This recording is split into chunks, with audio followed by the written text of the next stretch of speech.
C'est l'une des viandes les plus consommées au monde. Elle est vendue sous plusieurs goûts et formes différentes. Saucisson, jambon, lardon, steak, etc.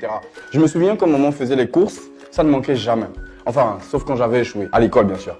Je parle de viande de porc. Riche en goût et en protéines, souvent elle est sujette à la controverse partout dans le monde. Non, je parle pas de l'aspect religieux, mais plutôt d'hygiène alimentaire. Bienvenue dans Attention, manger. Que feriez-vous si on vous disait de ne plus consommer de la viande de porc, plus de saucisson, plus de jambon, plus de lardon, plus rien? Perso, je dirais non, grand, arrête ça. Sérieux, on en mange depuis qu'on est petit. Pourtant, la viande de porc est une usine à microbes. Elle abrite plus de 70% de micro-organismes dangereux pour l'homme. Et ça, c'est important à savoir.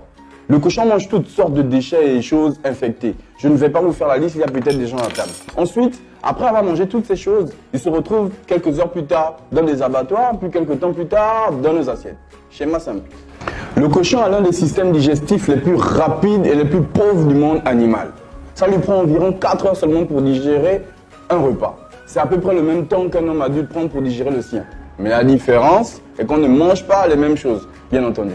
La plupart des toxines contenues dans sa nourriture ne sont pas correctement éliminées et sont stockées ensuite dans sa graisse, sa chair et son sang. Du coup, les amis, lorsqu'on mange des produits porcins, il est important de bien cuire la viande. Ne faisons pas genre, on va au restaurant et on commande des côtes de porc saignantes. Non, non, ça c'est presque du suicide.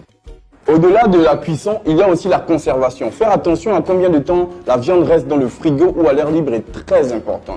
Il faut savoir que les bactéries ne meurent pas avec le froid. Elles rentrent juste dans un état de sommeil profond qui empêche leur multiplication. Et donc, si la température baisse, la multiplication reprend.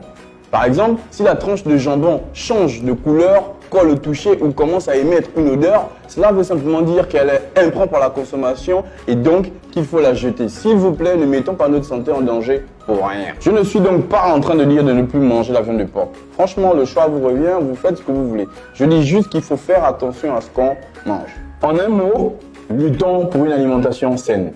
Likez, commentez, partagez et on se dit rendez-vous la semaine prochaine.